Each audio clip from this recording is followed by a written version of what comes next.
Here we go. Oh, a picture. It's in the audience. Can you see Tori? She's over there.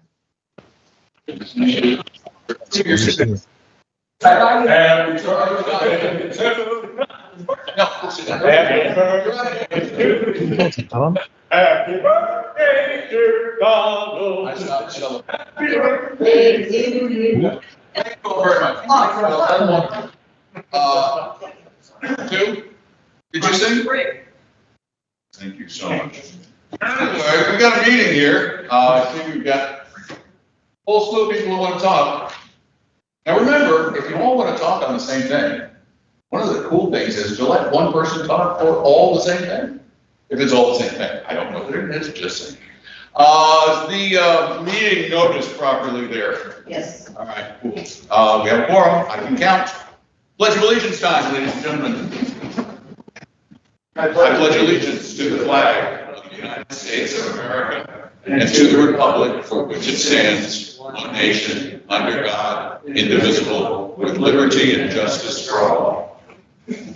Okay, let's call this thing to order officially and begin the festivities that are called Owner's Comments, one of our favorite times of day. Robert, you want to start us off? Come on up to the table and say hello. Hi, I'm Robert Staten. I've been a resident in Celebration for the last 20 years. In the last 4 or 5 years, we've been using the dog park since we've been moving here full time. In the last 2 years, it's probably as far back as I can remember, the maintenance and management of the dog park has got to the stage where personally, me and a number of other residents have had enough.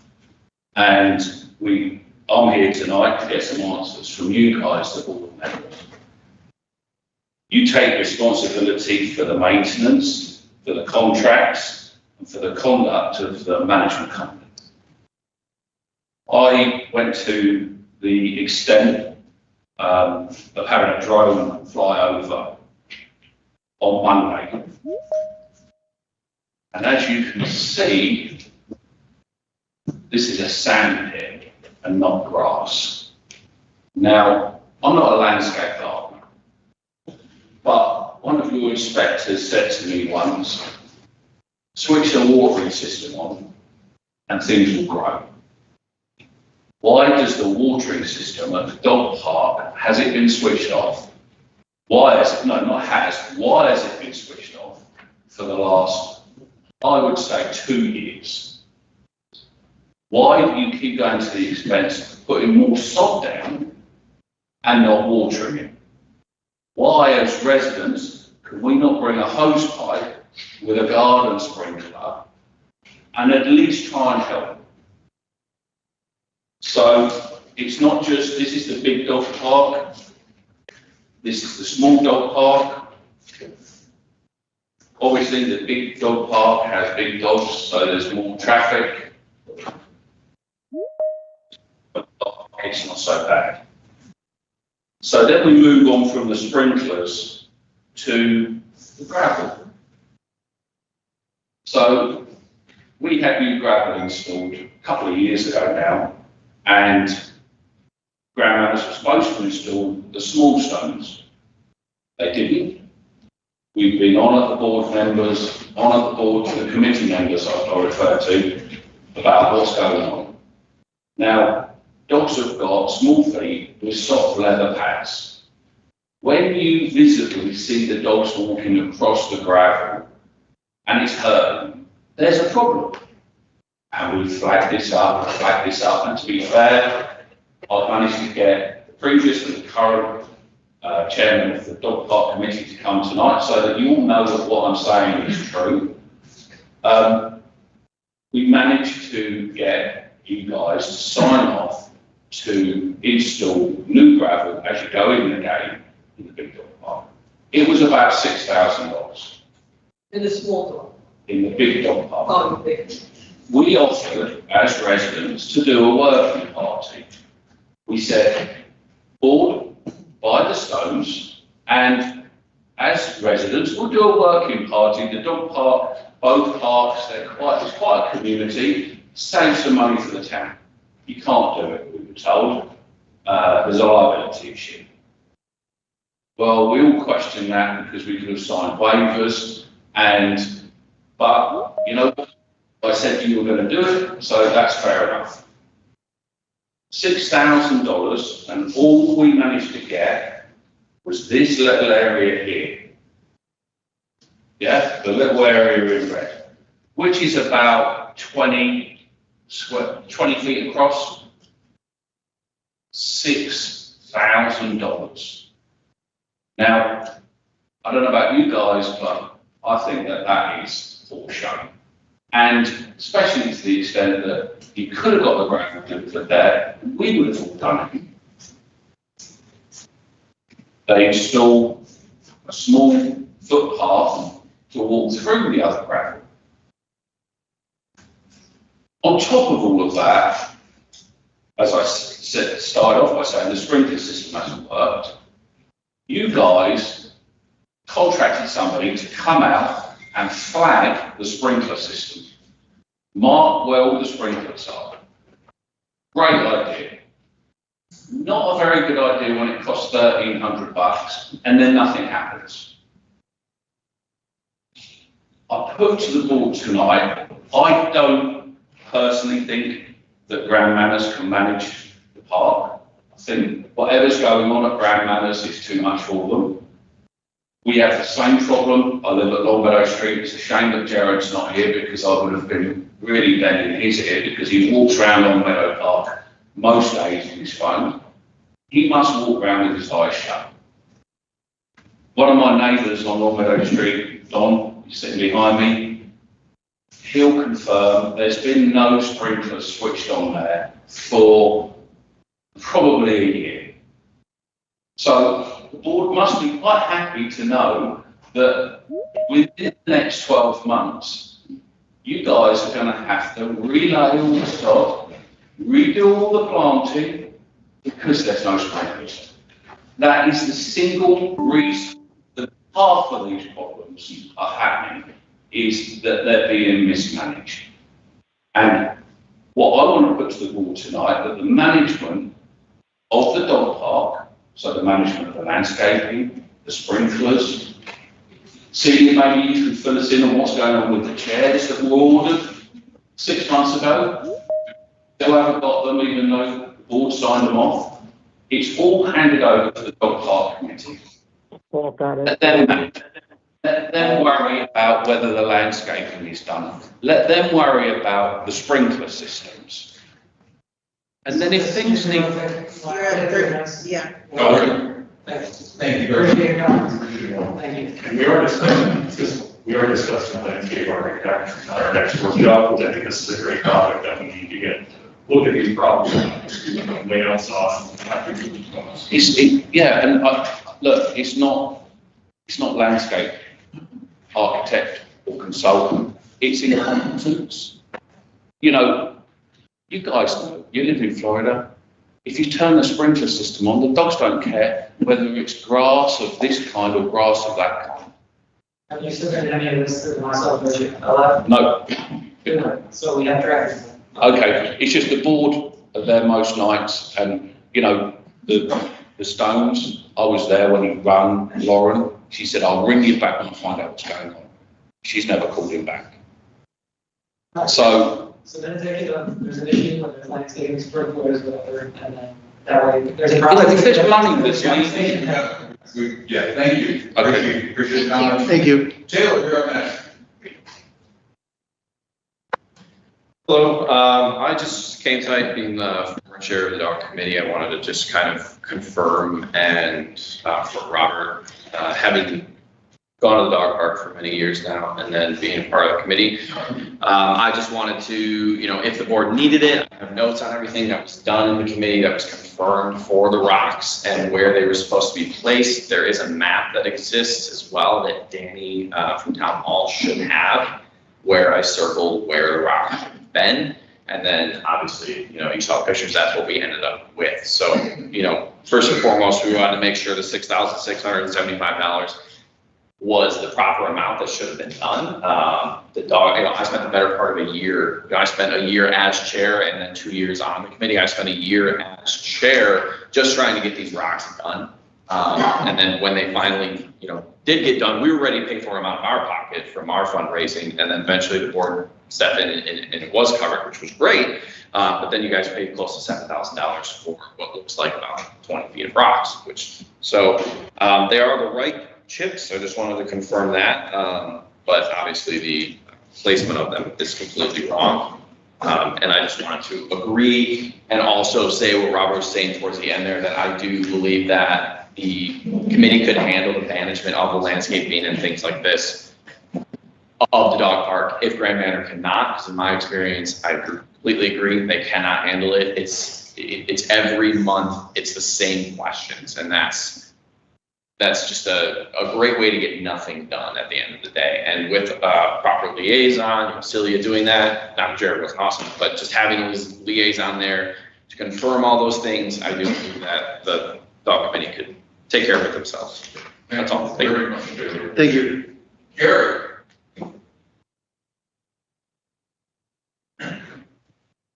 Gary Hutspeth, 1471 Rosewood Street. I note on the agenda tonight that there's a board resolution to streamline some of the approvals for design guidelines, which I'm all for because we used to do that years ago. It certainly would speed up the process and help the residents. However, there are some things that you may want to ask questions about because there are some changes, and I don't know if they've been approved by our yet or run through the company's committee. But one of the things I want you, well, we don't know that. But one of the things I noticed was the ARC application for yard decor. There's a reference to Davy Tree Service. Is that the same thing as Davy Landscaping that we fired years ago? So perhaps we should update our references because that would be about 4 years ago. Yep. Thanks, Gary. Thanks, Gary. Let's see. Dan. Hello. Hey. I'm Dan. I have 1221 Celebration Avenue, apartment 103. I don't know if this is the exact right place to ask this question because I've been asking for a while. I haven't really gotten a great answer or any answer. And so far as the development going forward in Island Village, which is still going on, and then afterwards, my understanding from what I've been asking is that the developers do not have to follow the covenants and the building guidelines that we have for us here. You are correct. Right? But no one has told me why that's so. Disney cut a deal. But they could cut a deal, but it must be in writing somewhere that the builders are not, whoever builds on the land, for some reason, doesn't have to follow the covenants. I haven't found that. If there's a covenant filed against the land, it should run against, what it says is it runs against anyone who has an interest in the land, like a builder. That's the way any covenant I've ever seen has run. So I asked to have the attorney review it and say, why is it? If it's so, then that's great. But they cut a deal, that's the way it is, that's the way it's always been. It doesn't really make sense to me because I haven't found anything that explains that. So if there's something that explains it, that would be great because you're building homes that are out of compliance and they're all going to get violations. So if that's the case, then that could be addressed. If there is a document that says, for some reason, future buildings don't have to follow the rules, that's good, but then the board has to address that somehow because everyone that gets a violation is going to say, but my house is. Yeah, so two things that we've been trying to get into. One is the, right now, estoppels don't have to happen when the property is transferred from the builder. We're looking to change that, so the same thing that would happen in the community. We would go through the estoppel process, or at least put the owner on notice at that time for it. I can't remember the exact phrasing as it is, but it's actually in the charter where the TCC has essentially the overarching authority before the property is transferred into the association. Because right now the homes technically haven't been done there. I'll see if I can pull that out though and get clarification. Right, but even what you said doesn't mean they don't have to follow the covenants that affect the land. Correct. Right, so that's why I said I asked the attorney is there a law that says for some reason they're exempt from the covenants that are already on the land? Normally, the answer would be no. It could be just that we let it go and no one wants to argue with them, that's possible. Jeffrey was supposed to progress that to Charlie from the last, we had a little bit of a discussion around that. Did that not get to Charlie? It was sent to Charlie, waiting for his. Okay. And Yeah. Charlie basically kind of confirmed what Tom said, is that TCC is the one approving the bills, so we can't come back afterwards and give it to them. And again, I don't remember the exact wording of the charter because it's been decades since I read it, but basically, the rules don't apply if Disney decides they don't apply. As a matter of fact, even to this day, Disney can override us. But if that's somewhere, It's in the establishing documents, and I don't remember the exact wording, but I read it years ago. We'll look back with. But we got a lawyer. the lawyer will figure that out. I looked and I didn't see that. So if it's there, then they'll figure it out. But at least then, Yeah, then we can just move to the next thing of an estoppel letter and say, Yeah. what's going. yeah, thank you very much. Thank you. Mark? Good evening, Mark Falcone, 1585 Castile Street in Spring Lake. I'm trying to go over a couple items really quick. One is the Island Village. The first phase that's been built over there is the smallest phase. There's going to be, I think, 10,000 units, I've been told. I've also been told, I don't know if this is true or not, whether they're going to have additional pools or recreational facilities or not. Now, of all those units that are there now, and then couple that with the units here that are like apartments or, large apartment complexes where the people in the apartments, or future apartments, they can use our facilities. Our facilities right now are getting overrun with people from the apartments. They do pay their monthly discounted HOA dues. We pay more, but we're getting outrun. Future coming in, I don't know what it's gonna look like here in Celebration if we don't have more facilities. So that's one thing maybe someone can check into. The other thing is the maintenance that we talked about. I would like to propose that we have a project supervisor that supervises everything that's going on, all the projects. In Spring Lake, we're constantly getting new sod put in, and then it's not watered. Then it's replaced 6, 8, 10 months later. Then we have more put in, and then it's to get watered. Now, I've spoken with Rose a couple times saying, we're not getting water, it's like after 4 months. Oh, because our water pressure is low. No, that's not it. So finally, Brian and his team came by and found out one of the pumps were not working right. So we went 4 months plus without water. All the new stuff put in died. If someone was out there inspecting the community to make sure things are going properly, we wouldn't have all this problem. But one of the most ridiculous things that I see is, Jane, you guys will see this too. Go up Celebration Boulevard during a rainstorm. You're going to see the sprinklers going on for about 3 or 4 hours. If we're having water issues and water pressure issues, why would we water the lawn during a rainstorm? That makes no sense. There needs to be better management. Someone just to look at common sense. Rainstorms come, shut the water off. If don't properly, phone apps, you need it. Thank you. Thank you very much. And then finally on this list, Scott.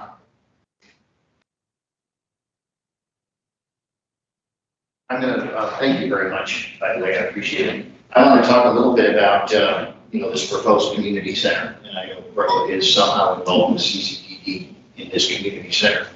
And I'm pretty much going to echo the comments I made last evening. And it's my understanding that there was an aspirational survey done in Celebration of 2019. And they asked people what their wish list was. And it's my understanding that we, CROA, have provided a big part of that wish list. And now we've gotten some very expensive items on the wish list. So there's this conversation with CCTD. And, there's this conversation with CCTD about putting ourselves into a great deal of debt in order to build a community center. So one of the things I would ask with CROA is just slow it back a bit. I think maybe CCTD got that message a little bit last night. And I wonder very much, 2019 was pre-COVID. 2019 was before our homeowners insurance rates struggled. Our you know, our property tax went up dramatically, and we had the largest round of inflation in 40 years. And I really wonder if you came back to the city today and said to the city of Celebration, you know, would you still like to build a community center? And by the way, for every $100,000 of assessed value on your home, should we choose to issue a municipal bond, or should CCDD choose to issue a municipal bond to pay for this, your property taxes will go up by X amount for the next 20 or 30 years. I can't quite tell for CCDD what type of bond and what duration and at what interest rate they're talking about even issuing a bond. They don't seem to know that themselves. But there has to be some modeling out there. Clearly, I would think Osceola County could help with this. Clearly, they were ready to engage an investment bank to do this. People have run these numbers. The other thing about, you know, CCDD choosing to build, you know, a community center is, again, then if they do it as a governmental agency, it has got to be open to the general public. And of course, you know, they're very convinced that very few people from the outside are going to use it. And clearly some of my neighbors, you know, reminded me of just how busy we are. You know, people do tend to come to Celebration. You know, we heard very much from one of the gentlemen on the CCDD who talks about being a community in the community development business. And he's trying to compare and contrast us to other communities that are similar to us. There really isn't another Celebration. Unless you guys can tell me of another community like us where World Drive from Walt Disney World dead ends into the Buffalo Celebration side. People tend to come here. Tourists tend to come here. So to me, that's a little bit of a false. So we need to call it, Scott, because we're three. May I finish one quick thing? One quick thing. The other thing that I would like to see from CROA, and my feeling is whether my property taxes go up or you choose to assess me, it's all the same money. And if we, CROA, choose to build this as a private entity, then we control it. So I would simply like to be given those choices. Just to let you know, Scott, we have the Master Plan Advisory Group.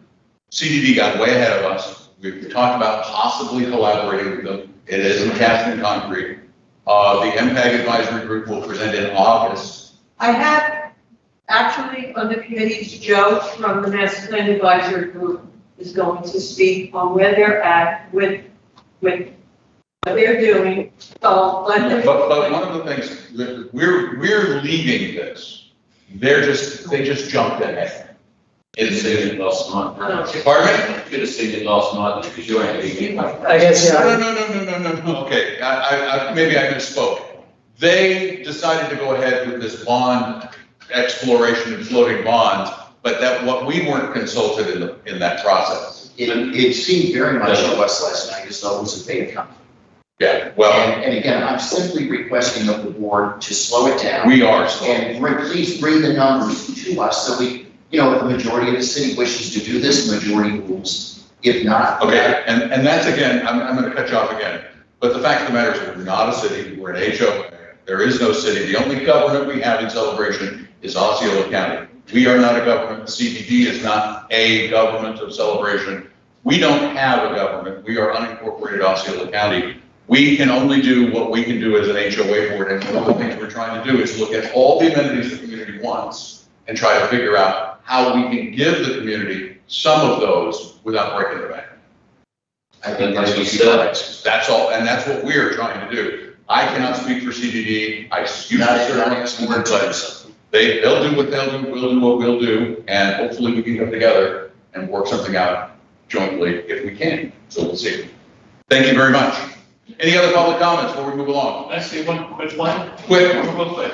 Okay, this relates to last night. One of the things that we learned in the meeting, if the bond is not issued, CCDD is on the hook for 90 grand, right? So if they don't issue the bond, they got to pay 90 grand.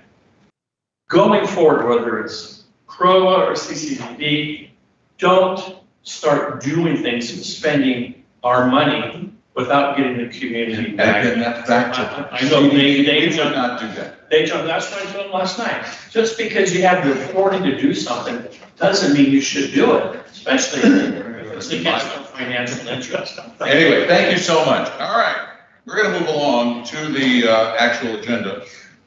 Do I have a motion to adopt the agenda? I think we have some changes, right? Motion to adopt with changes. Okay, second. and the changes to the agenda. I would like, through discussion at the dog park meeting, we discussed with Brian from the Swizzit to change the hours from on Monday, 7 to 3. Presently, they're closed on Tuesdays, 10 to 3. The committee said that it's okay to change the hours to Mondays from 7 to 3. So, Is this, motion to discuss. no, this is just the agenda. So we need to add an action item. Oh, you want to add an action item, not a discussion item? Oh, We need to add an action item. Yeah, I heard The dog discussion. park Closing hours for maintenance. so we want to make that N? No, not it, we're gonna make that, yeah, we'll make it N. Dog park hours. Okay, any other changes? I have one to add, just a motion for Grand Manners to draft contract for SMS Sierra Net package. And we can discuss it then. It's a short conversation, nothing that, it's more just we need to direct them to start something. Sure, then, okay. That's the text messaging. Yes. Yep. I have two. I did want to have a discussion about the debrief for the action plan. As a discussion, the debrief for the action plan, the debrief is the one we tried to do. Oh. Yeah. I know people. Yeah, so I wanted to add that. And then the other one I did want to add, I think we need to have a chair for the management task force, so I'd like to add that as an action item, as an amendment to the resolution to appoint a chair. Not that we would appoint a chair now, but just that we. Well, wouldn't that task force appoint the chair? Yes, but we need to. Yeah, but it's not in the. It's not in the resolution. Right, That would be P. Where's that? P, that's P. Action. Action P. Action P. Yes, that's all. So I will. Chair appointments. So Okay. I amend my motion to accept all. Any other, do we have anything that's changing, moving, slipping, leaving? Eric? Eric, did you want to keep yours on there? Oh, sorry, and I would like to, no, I'll table it. You want to table it at that point? Okay, we can remove it or table it, whichever you. Is anyone here specifically waiting to hear whether or not I table the motion for whatever the heck we were doing? Streamline approval by AFC. We'll table it at the time. All right. Any other changes? All those in favor of adopting the changed agenda, the modified agenda? Aye. Any opposed? No. Minutes, we're going to approve minutes first from the board meeting on May 22nd. Motion to, let's just do all of them. Motion to approve all the minutes. So moved. Second? I'll second. That's okay. I did see one thing, sorry. Yeah, no, we gotta fix it. It was the action required B, the discussion of replacement parts for Lakeside. It was unanimous. There's no action. It just says, I'm sorry, the action required, the motion for discussion of replacement parts for Lakeside. At the first meeting or the First meeting. First meeting, 22nd. I'll make that. Yeah, that's all I thought. Anybody else have any changes? Motion to approve the amended minutes? Oh, we got that. Second. All those in favor? Aye. Okay. Motion to approve the financials? Second. Second. Oh, good, we can do it now. Any discussion? Is this the new view we're going to get? So we're not going to get the full, You guys get the full view in your packet. well, it won't Oh, you be in did. the public. In the public packet, they just get the. Okay. the short view. Okay. Sorry. Okay. That was the request of the. It is available on request if they want the full one, but as far as trying to shorten the whole agenda package, provide the information with better representation. Did anybody find anything they This was have a the- question on? Or all those in favor? Aye. Opposed? Wait. What? Can I just, do the figures, operating capital, I'm sorry, I like to keep my notes. That's good. No, they notes are wonderful. And maybe. So you don't have the full 200-page paper? No, it's getting better.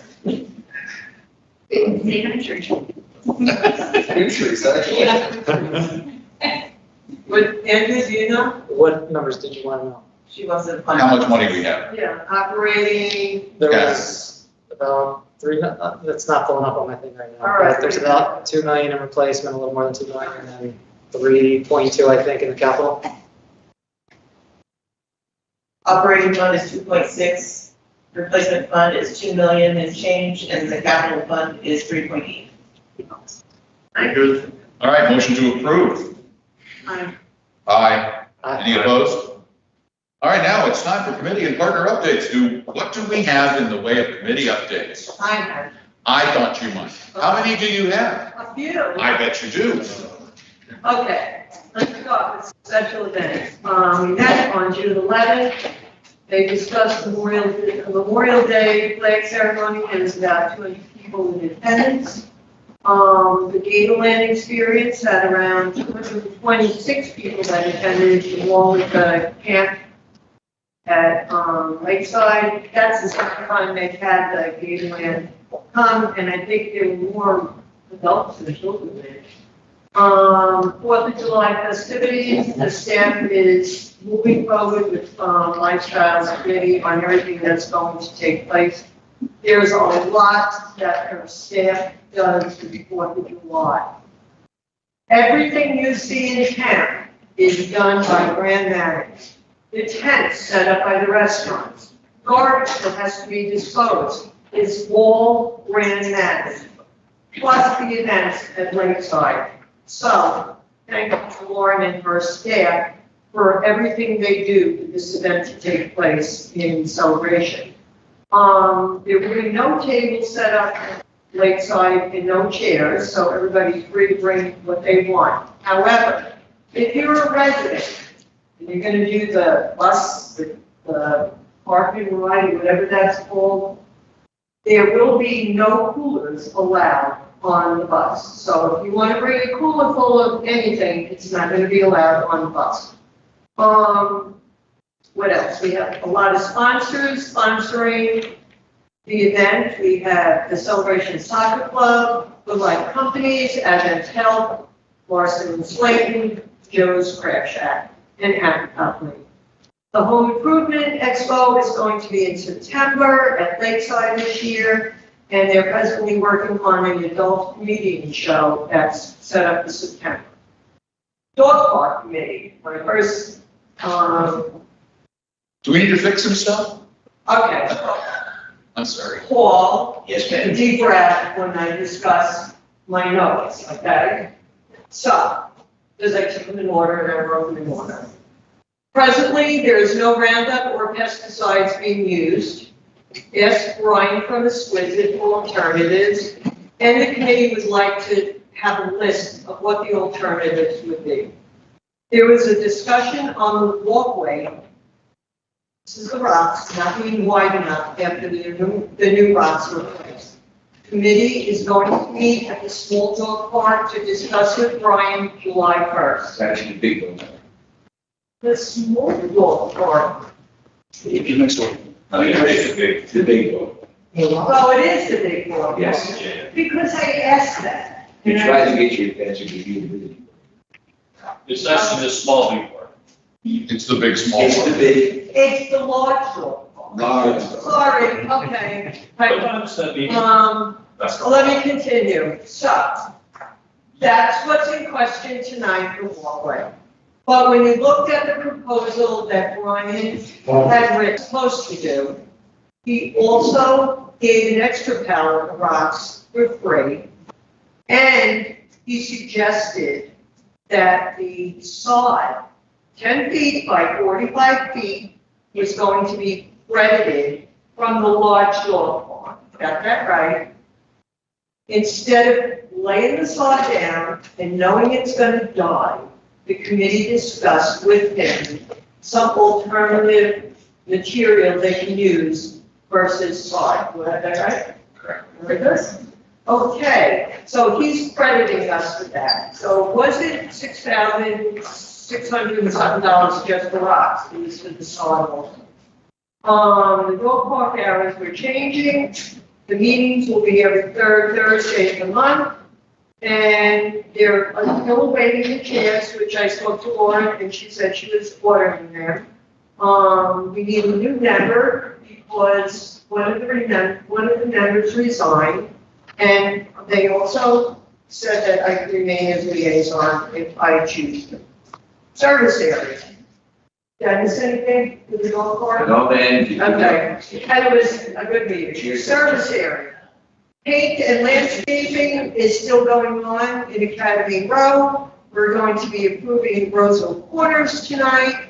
And we're going to be appointing new committee members to Spring Lake and Parkview. I just want to thank Rose because how many service areas are there? 14. 14. She's like 14 service areas that she has to be on every single day, doing the visual inspections, taking videos, making sure everything is done as best as it can be done. We haven't had a condo council meeting since late April, and I just want to wait until the new community manager is in place and the new ARC coordinator and the new covenants manager is in place before we have the condo council meeting. Because most of the residents, it used to be almost half, a little less now than our villages, are condo owners, so that's important. That's it, I think. Verification. You just said the chairs haven't been yet. Lauren, the chairs? Jeffrey did not. Jeffrey did not go to the chairs. How much longer do we have to wait? We already waited 4 months. They're supposed to be here in 2 weeks. Sorry? They're supposed to be here in 2 weeks. So by the next meeting, at least get by the next probably. Okay. Let's start. So I reached out to Lauren the day of the dog park meeting. She explained why the chairs weren't ordered, and she's been on it. And if not, you can bring it out to the next meeting. Yeah. If they're not there. But hopefully the chairs will be there, and hopefully we can move forward and all be on the same page with the rocks on July 1st. How about the irrigation? Excuse me? The irrigation season. Irrigation was never discussed during the World Park Committee, so I don't even know anything about that. Actually, that's not true. We said that we spent $1,300 on your irrigation and flags for December. That's not in my notes, Paul. I have everything written here. No, we could check the video, but it's And there. I will. Is that what we do? So you can wait for next month. I don't know. We can ask Lauren. Lauren's irrigation. I was texting with Brian St. Peace. To his knowledge, the irrigation is functioning properly. We do have a new landscaper maintaining the dog park, so we're hopeful that Exquisite will actually pay attention to that. And Long Meadow, because Prince and Sons, as we all know, is not doing a great job. Yeah, I was gonna mention that a lot of our landscape problems were due to a terrible contractor that we got rid of. That just happened. And that just happened. And Brian specifically said publicly at our last meeting that Long Meadow is the worst park Yeah, in it's awful. Celebration. I live with a block, it's Right. terrible. How many But it parks was- are there, Lauren? We'll run a dog park against them anytime. How many? Really? I don't know. Wait a minute. We don't have dogs running on Long Meadow. How many parks are there in Celebration? Too many. 60. So there's over 98 parcels that we're responsible for. So it's like, and we also discussed at the dog park committee meeting that the dog park is just like the park. You can't grow grass. But see, here, when you flagged it, you spent $1,300. That, on I'm flagging. not part of that. I wasn't part of that. Okay, we need to move along. Orders. We're gonna, yeah, The board issued the contract for the flagging. They signed the contract for the we flagging. need to move the meeting along. Okay, thank you. We're just gonna move it along. And do we have any other committee reports? Yes, we have Joe from the Master Plan Advisory Group. Okay. He's online, and he's going to give the latest updates, and then I'll follow him after his updates with just a little, communication transparency. For that, for the master plan advisory group, can we move that right before CCDD, just so that's put together, we have that conversation? Yeah, there won't be much in Right there, CCTV. it's fine. Well, then. Go ahead, Joe. Yeah. Hi, good evening. Joe Zalek, 521 Campus Street. Thank you for the opportunity to give an update on behalf of the 10 members of the Master Planning Group. As you know, we were chartered to take upon these responsibilities of developing a long-term strategic master plan to help, enhance the amenities, parks, and facilities of Celebration. We've been meeting since we started in November, but really got fully involved at the beginning of this year.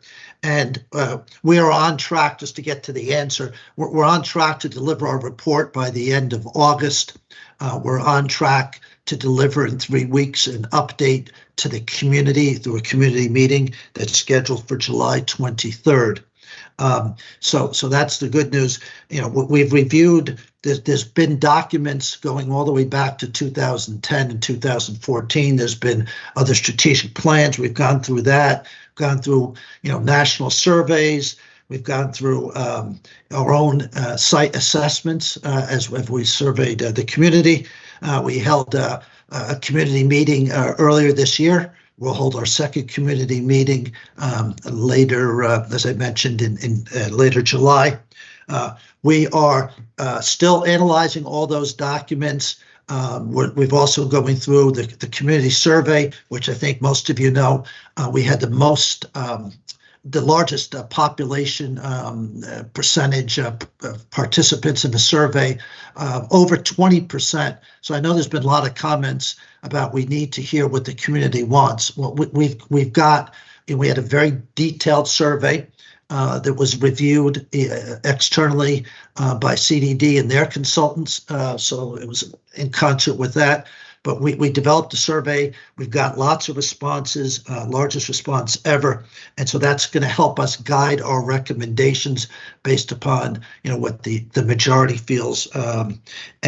So we're also working on, very importantly, working very closely with CROA on the 851 remediation timetable and options and plans, because I think we all realize that that's a very important priority. And so that's kind of where we are. I'm more than willing to answer any questions, other than to say we look forward to reviewing our entire recommendations next month. Okay, thank you, Joe. So this group of people that are on this task force, this advisory group, or whatever we want to call them, the Master Plan Advisory Group, they're amazing. They are working and they are so dedicated in trying to get this right for our community. But I asked Joe about the Dick's Height, because there was conversation in regard to Dick's Height last night, the company that the CDD used. And I asked him, has the Master Plan Advisory Group had any communication with them? And he said that they have had no interaction with them as of right now for Jared and I.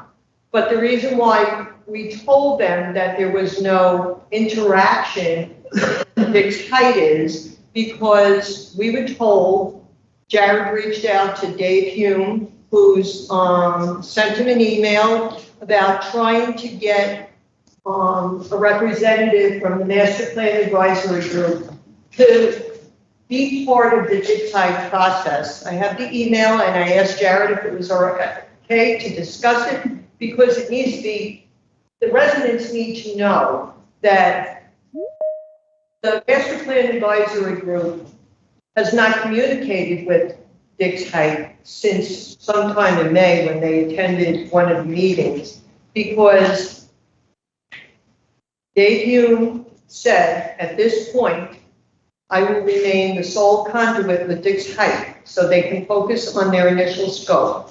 And we will continuously evaluate expanding communication channels, especially when we get to the community engagement stage. So they have not been able to communicate with Dick's Height, and we told them. Have they been able to communicate with Dave? There has been no communication. Okay.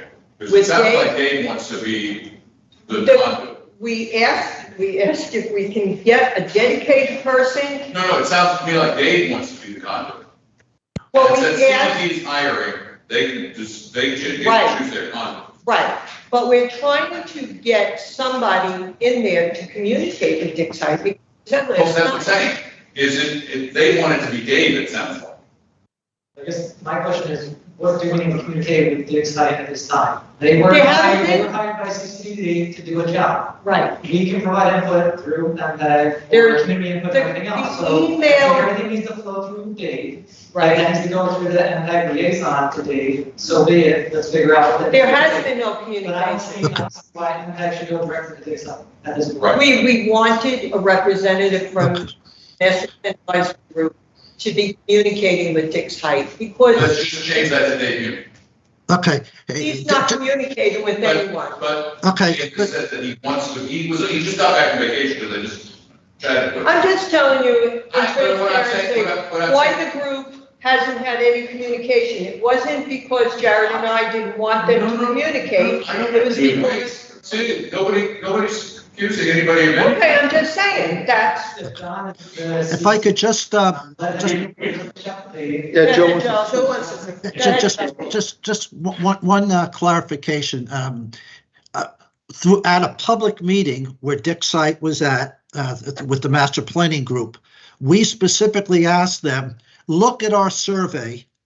You're professionals. If you have any changes or additions, please let us know, because what we did not want to do is embarrass ourselves and go out with two surveys, one by us and one by Dick's Height, or one by CDD, which was being discussed.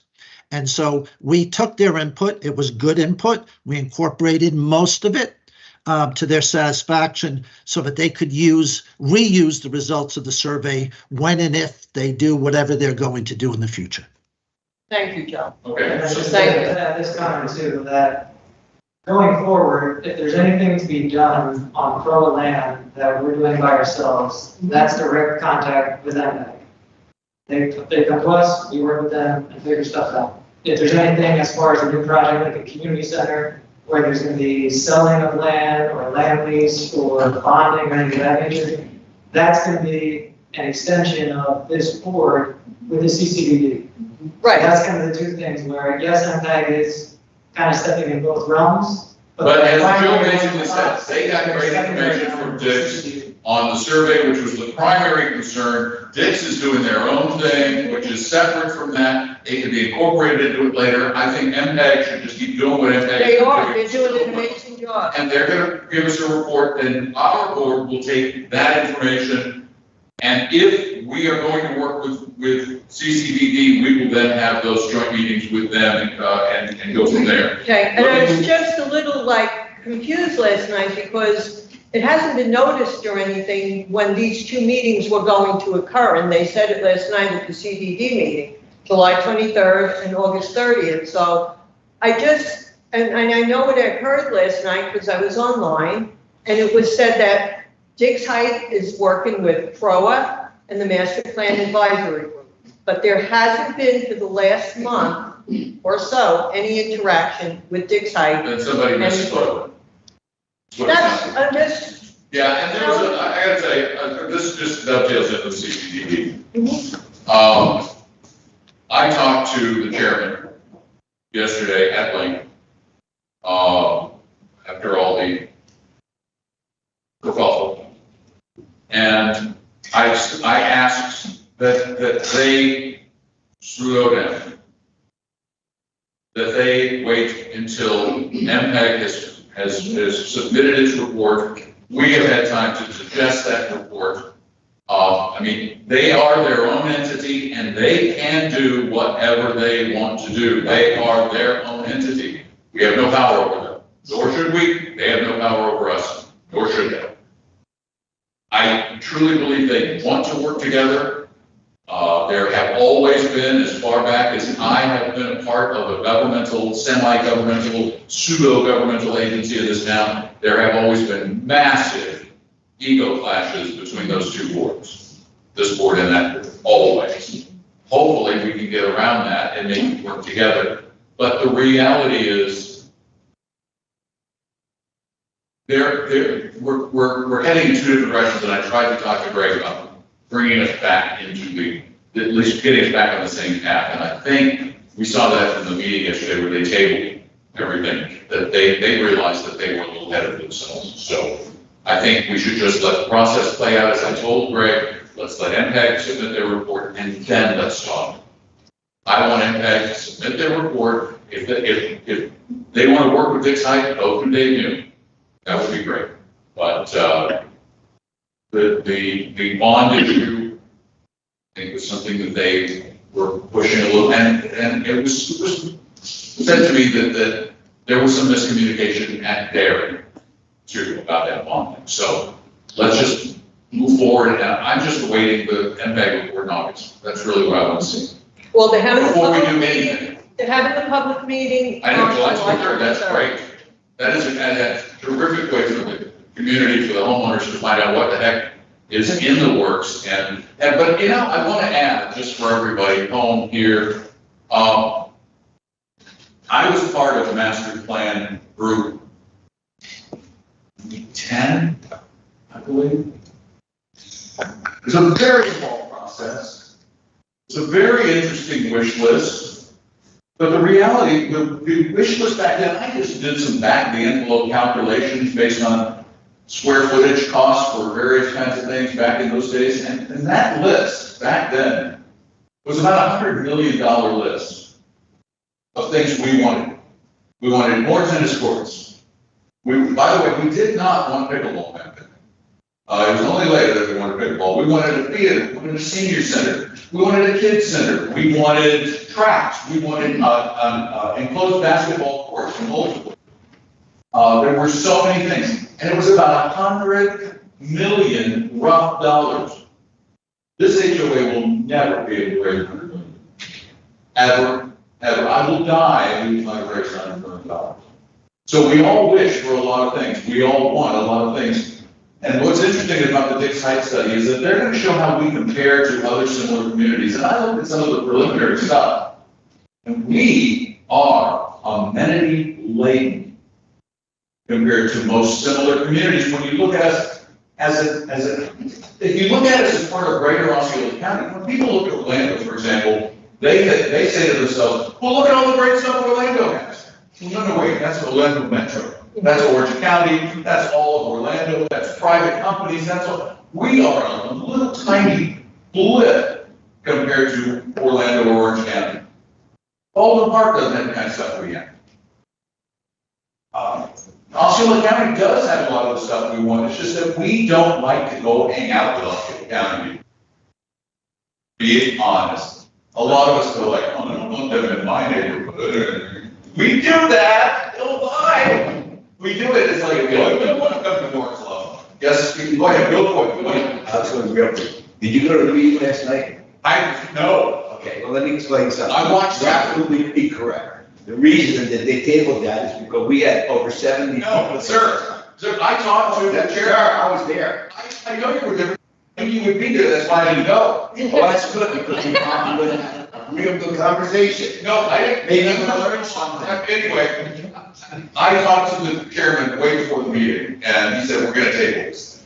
Well, then he broke the sunshine law. Yeah. No, he didn't. We had a I know, excuse me, if you could out on record that he broke the sunshine law. No, not. Better read the law. Sir. I think it's time to move on. Yeah, We've we're got gonna a lot of- Yeah, I think it's a good idea. Two people can't be from the same board. Two people from the same board for CDD. I have a different board than CDD. I can talk Back to to your CDD. board, I'll tell you what, we'll contact our attorney and find out. You go right. I appreciate it. Contact Contact him tomorrow. All right, moving along. So we've got some more committee updates and then updates let's hear from the foundation. So yeah, finance committee, update to, more of the operating funds that were sitting in 0% interest rates. Sorry. They moved it to council and now are in between 3.5% and 4%. So happy to see that with some petty cash. A cash flow analysis was done with our operating fund at CIT.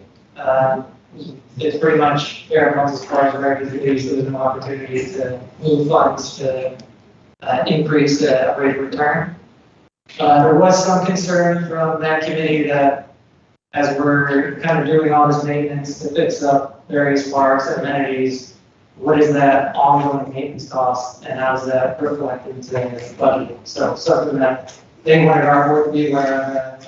Yes, it's easy to approve a $6,500 or $15,000 project here, but then what does that ongoing maintenance look like and what is the new trajectory of the reserve account? So something for us all to keep that in mind. We're doing a reserve study. Yeah, we're doing a reserve study soon, right? Yeah, which unfortunately that's not going to be done until September. So they're supposed to start in July and they'll probably be done in September. Yeah. Right as we're doing the budget, so your budget will be. Thank you, as far as putting stuff together, toward the end, things could change. And then one other thing that came on for that committee is more just policy budget is there are some late invoices that came in, I think, 3 years after the fact. And is it something that we're going to take a policy statement as far as you have up until the following December 31st of that year to get all invoices in? Anything after that is permanently denied. And just follow the policy so managers know that in the future, if anything comes in, if managers try to put something that's 2 years past that they don't have to deal with it, it's just left denied and move on. So. Is that something that would be like a contract? It would be a clause. Well, it would be a resolution and a contract clause. So any agreement we would enter into with somebody, we would notify them and put that in the agreement. Like a agreement. Okay. Those are the main updates for finance. For technology, for my celebration, I felt that continue to have our every other week meeting with CCDD. There was a few list of items that were put forward. Some of them have been changed and fixed. Some of them I've kind of put on the back burner because GoGov sees it as an enhancement, not something required. So there is back and forth there, but I think we're at a good place now that we have to move those meetings to once a month. And we'll kind of do a month-end review of requirements. So happy to see that. And then in that report that Arnold discussed later, I think on average it was 3.3 days that requests were open before being completed. So happy to see that requests that are going through are truly getting seen and resolved in a fair time.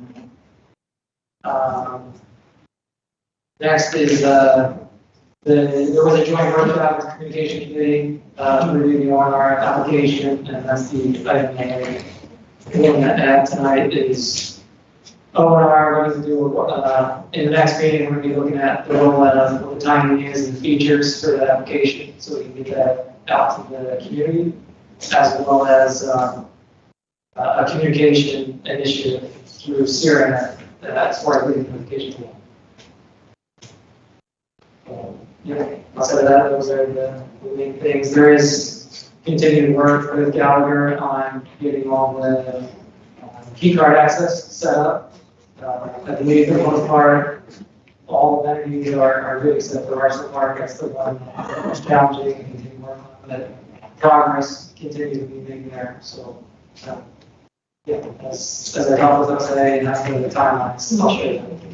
Everything's done for CROA amenities except for Lakeside, Spring Lake, and Island Village. The cans are installed there. We just need to install the door hardware.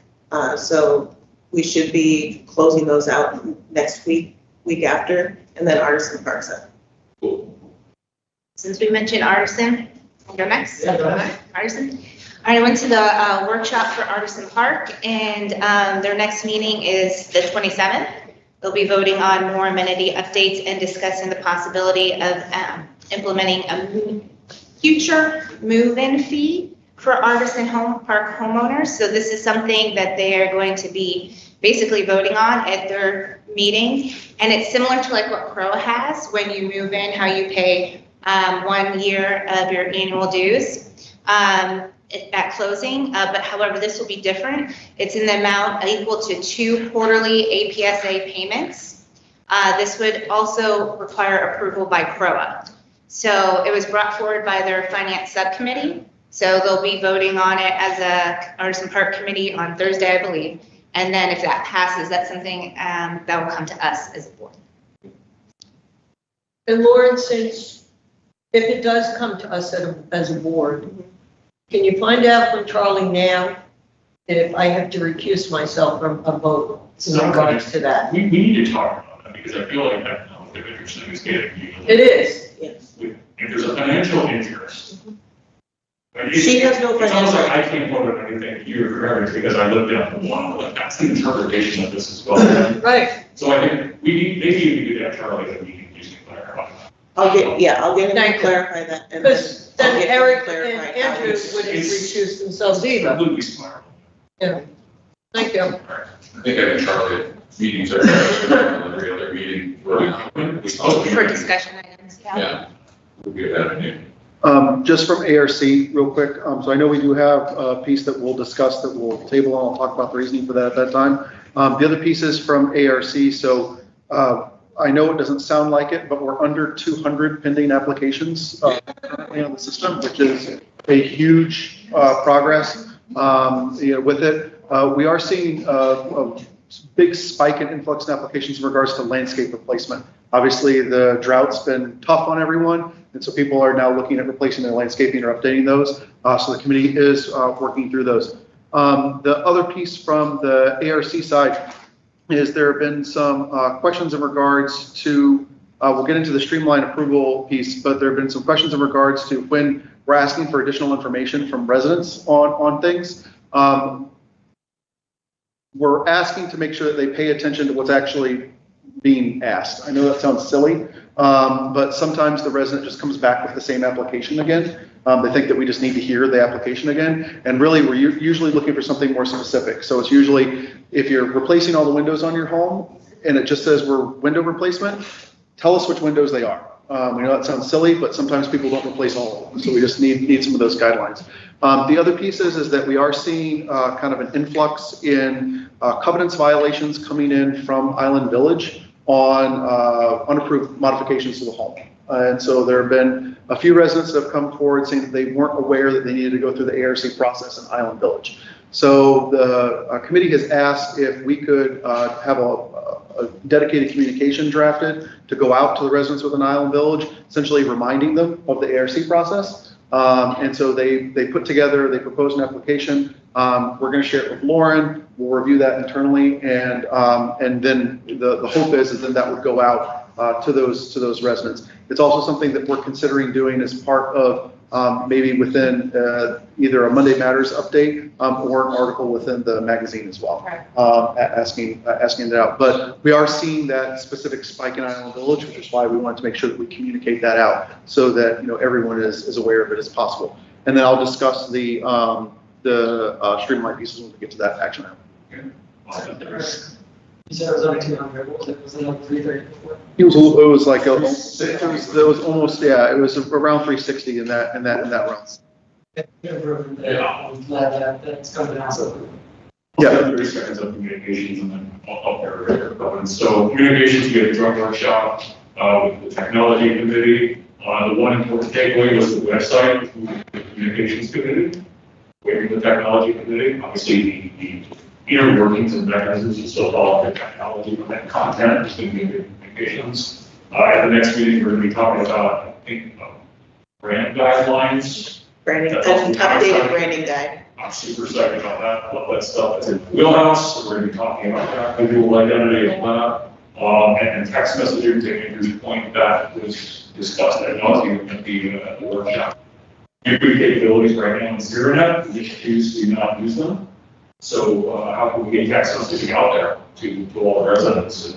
And it's cheap. It's at $30 a month. For unlimited text messages and unlimited mass communications. Which is unreasonable. That's just. And that's coming up to action. Yes. So, but great committee. We did lose a member.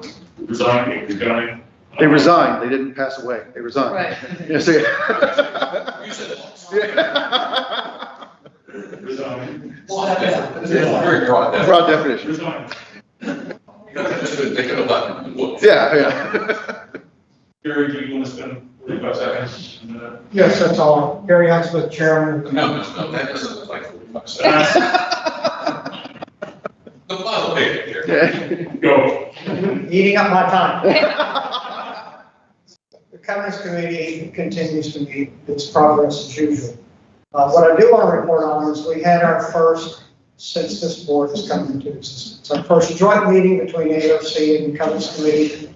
And through Lauren's help, we have created a team site for both ARC members and the Commons Committee to go in, and we're looking at the first 9 design guidelines, looking at recommended changes and updates. So when we get through that first 9, they'll be forwarded to the board for your approval as per the charter. We are also looking at a monthly meeting. We never specified how often, but to get through all this, we decided that we should meet once a month. Sounds good. Thank you so much. I remember that if you're looking through those 9, then you have a deadline as far as when can happen. So if 3 of the 9 are good, let's move on that, and then we'll do the next 6 of all month, just to. Yep, I'll talk about a little bit of the logistics of it. Yeah. If you guys have it already, let's move forward with it. Yep. Anything else? I think Kathleen with the foundation. I was gonna say, yes, foundation. And talk quickly. I know you've heard me talk about the Learning Without Hunger program, the weekend meal packs that go home with the students during the school year. Those same students struggle every summer, and for several years, the Rotary Club of Celebration has called the foundation to donate $5,000 to be then matched by the foundation to put out in the community $10,000 in food restricted Alton gift cards for those students to help with food insecurity during the summer months, and that just happened. The community grants program also gave $5,000 to Embrace and all the gift cards to distribute to those same students. They gave $5,000 to Presentation Brothers. That is another small group that adopts 4 schools every school year to do the weekend meal packs. The Foundation Grants Program gave $3,000 to Celebration High School Booster Club, and that supported the Celebration High School tennis team. The girls' flag football team got new uniforms, and it paid for transportation for the girls' flag football team to go to districts where they did very well. Also, through the Community Grants Program, was given $2,500 to the Boy Scouts Troop 125. I know you all support them with the Italian dinner. But this is to support them going away to their annual camp, and it helps alleviate the cost overall for every member.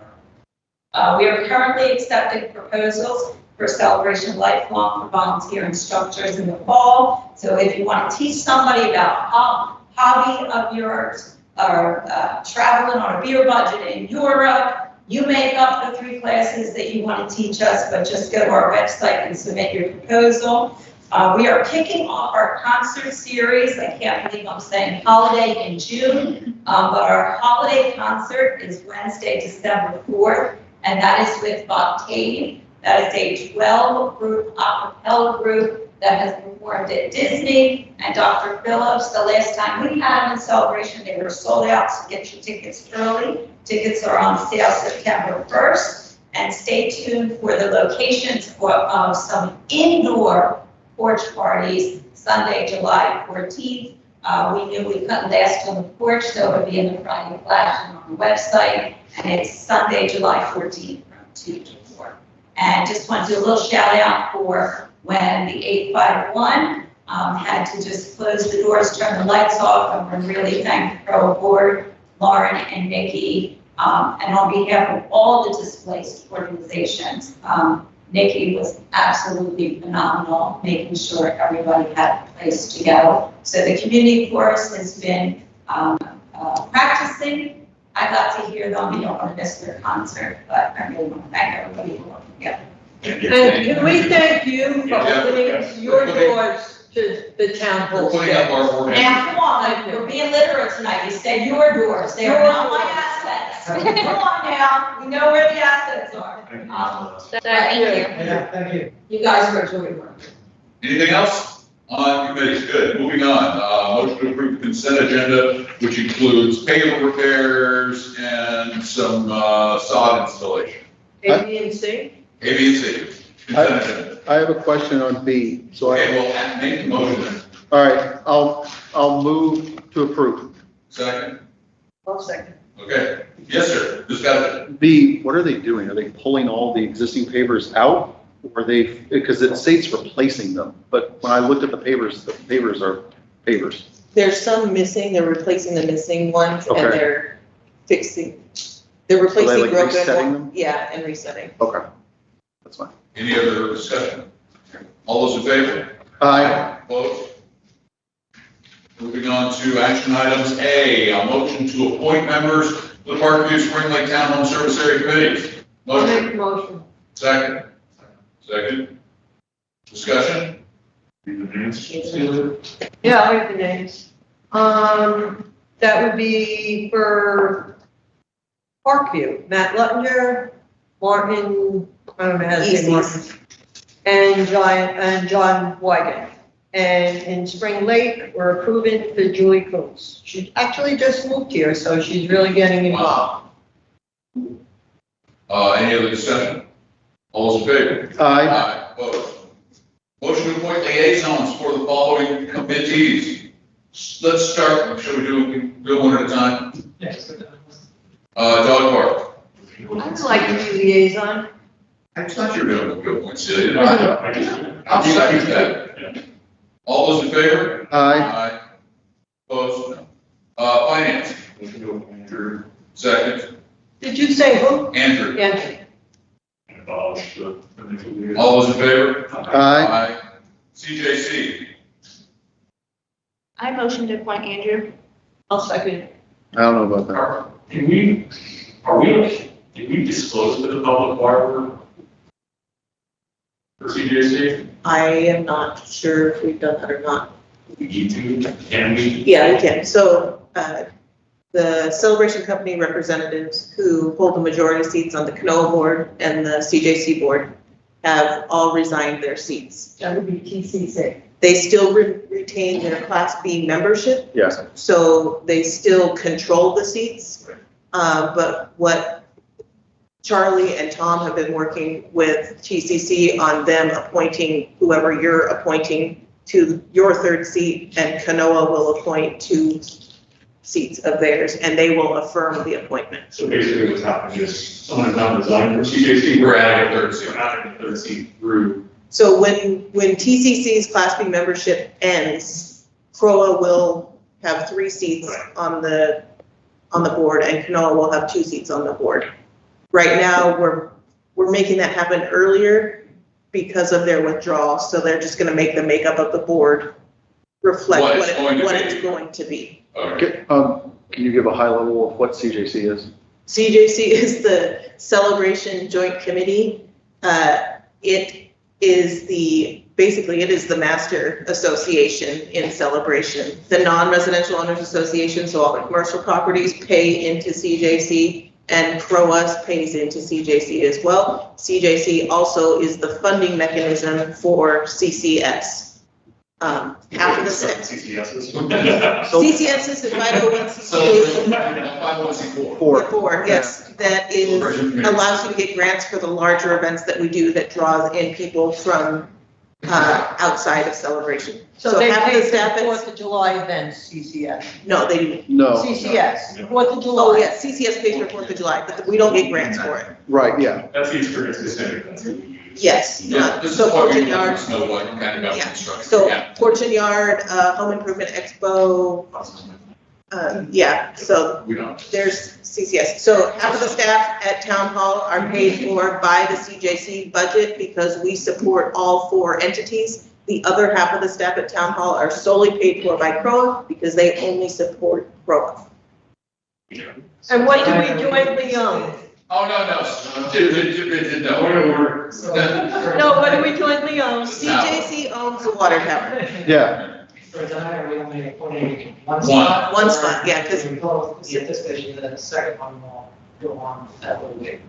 no, you already have 2 appointees on CJC. You can sign. Yeah, you did. So Jared is still the CJC liaison and Eric is the CJC liaison. We need to appoint a third one for TCC to appoint for you. And so we have a motion and a second to appoint Andrew. All those in favor? Aye.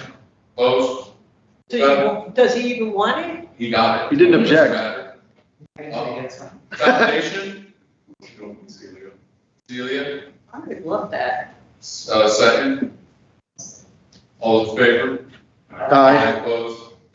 How about recreation?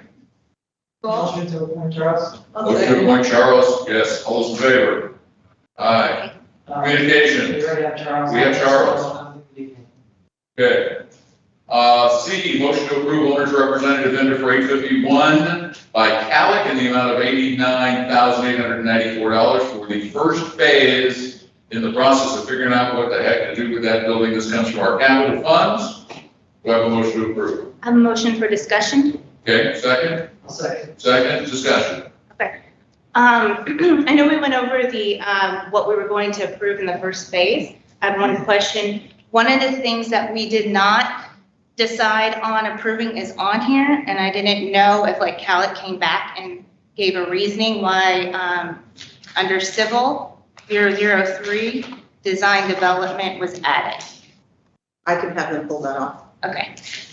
I would say motion to approve with that removed. That modification. Yes. So just. So that would clarify- reduce the amount by $5,424. Doesn't.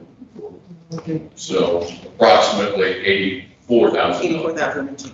So just so the residents know, this isn't fixing the building. This is studying This is doing a study on what can be done. what can be done. Guys, as a follow-up, if you did not attend the workshop, this bid was over $400,000 to do all kinds of stuff. In working with the master plan advisory group, they're advising a smaller version to find out what are all the issues, what may be able to be fixed, what is truly end of life, so that this board can have a better understanding of what that condition is of that building, as far as what next steps we can take. Once we have our, that'll come, so tail into that AMA report, and then we can make. It's an expensive one, but it's truly a diagnostic study of A51. There's no choice. What is the difference between, we had reconstruction experts last year, right, to do the testing, and that's what they identified, the 1.8 million run pricing, the rubber. Yes. And I apologize. Was that reconstruction or service? That's just minor. Well, they worked in tandem together. Right. CERTA did the report for you. Reconstruction experts were the one that actually physically did the deconstructive test. Or what's the difference? This is, so they didn't do any MEP analysis. So this is taking it a step further and really giving you an educated, I think, opinion, and I wish Mark Ventura was here, he could correct me if I was wrong, of whether or not you try to repurpose the building as is, do something else with it, or does it truly need to come down? Are they going to validate the run price? Because it was definitely. So they told me that that ROM pricing was completely off. Yes. So this is going to give us this would give us basically the full scope, the big picture of what it would cost to renovate the whole building. Realistic. So then once we do this first phase, we'll have an idea whether or not we need to continue down this path with Calic. So yeah, it's basically the board, we're doing our due diligence to figure out what we need to do next. And this recommendation too, to go with Calic, also came from the Master Plan Advisory Group. They created the RFP, sent it out to bid, and this was the recommendation coming from them on how we should And proceed. Calic is a very well respected organization. They have a lot of experience with doing the envelope type style buildings, and that's what we have. So they're probably going to be the best experience to take on our building. I think I want to be careful. I know we're getting into semantics, but there is the chance that Calic could come back and not recommend renovation. Right. And I think we all need to understand that and not be surprised if they do that. Because they could look at the building and say, it's going to cost X to replace it, and it's going to cost 2X to try to fix what you have. So I think this, once again, gives us some actual real decision-making power on understanding what it is. Something that no board has had up until this, will have had. Yeah. And we will be able to take action from this. And we can thank part of the master plan advisory group for this. My Right. expectation today is 851 cannot be salvageable, so this report will tell us whether it can. We'll find out. Yeah. It's not that. I'm gonna call the question. Yeah. It's time to move on and repairs that too costly. Yeah. Let's recall the question. All those in favor? Aye. Aye. Opposed?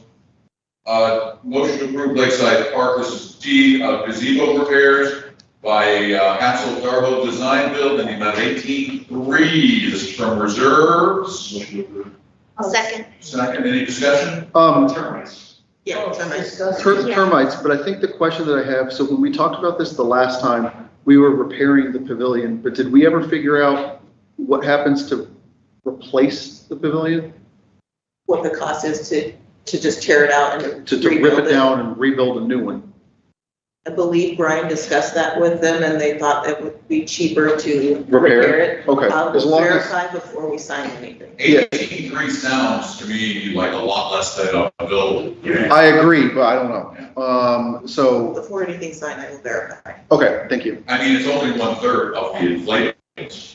Yeah, true. So. I'm with you. So, you know, and get an inflatable gazebo.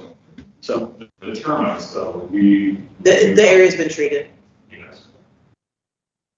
All those in favor? aye. Opposed?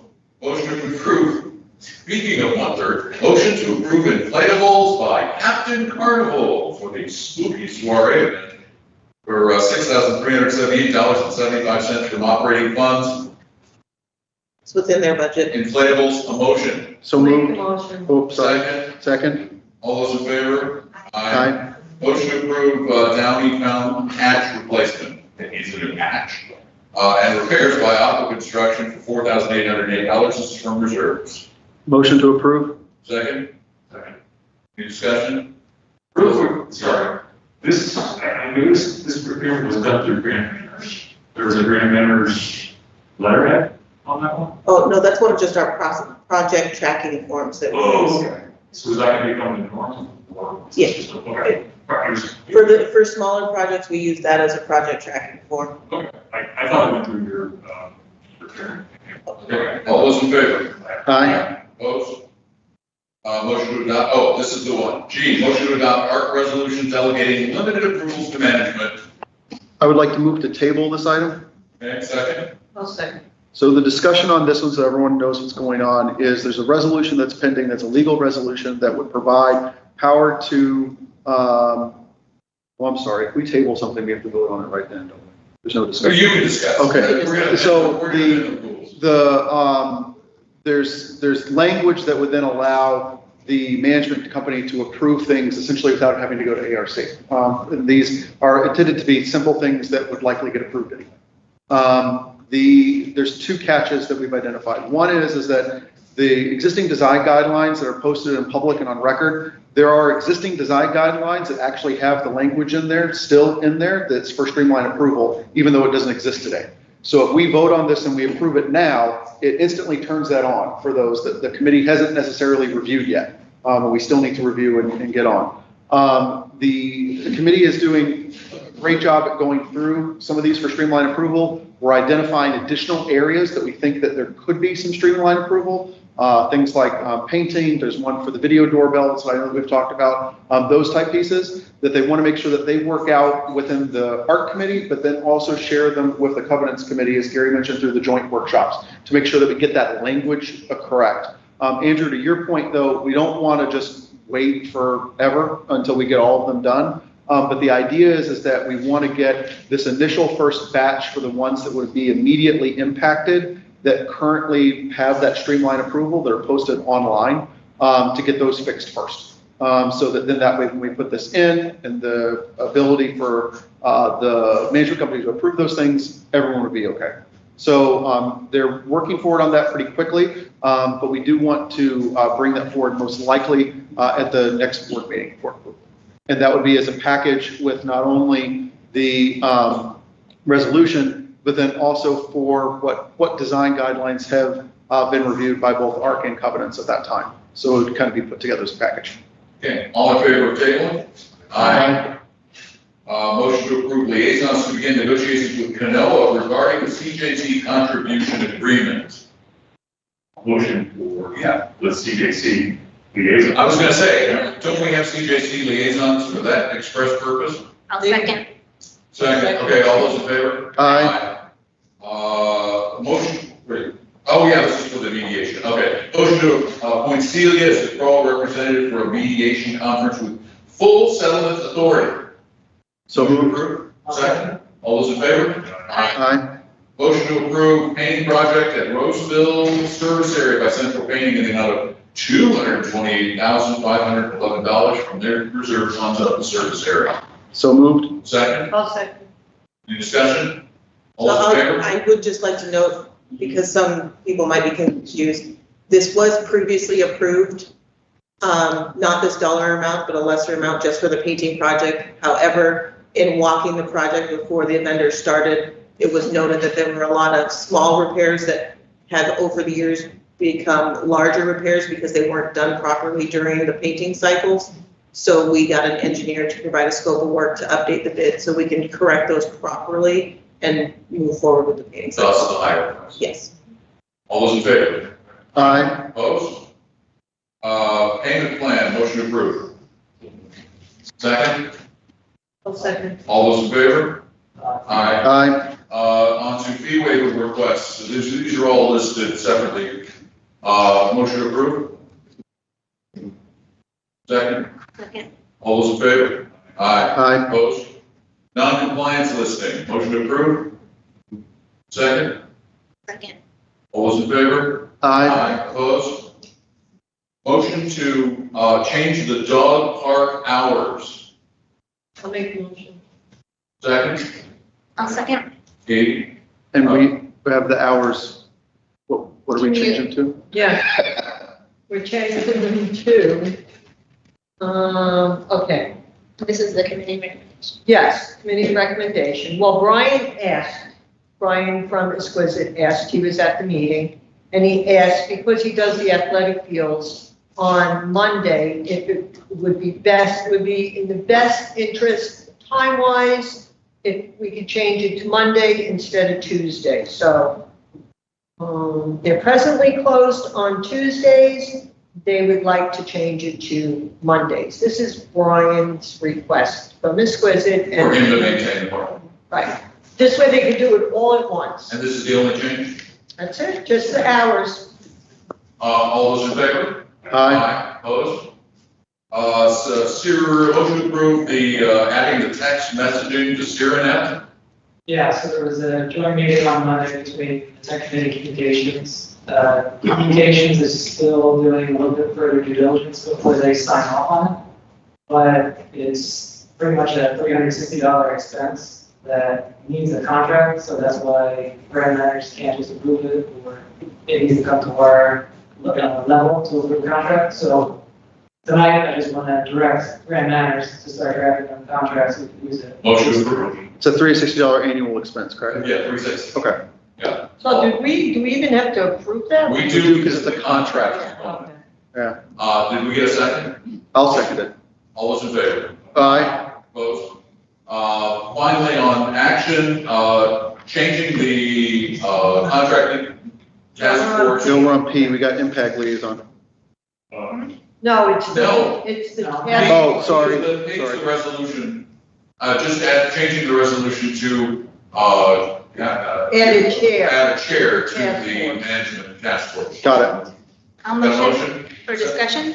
You seconded, discussion? Yes, I would like to suggest that we take the, since we already voted on the resolution as board, propose this to the task force on July 1st and let them decide if it's something that they want to amend the resolution to add the chair. I'd like to propose it to them rather than us, since we already voted on the resolution.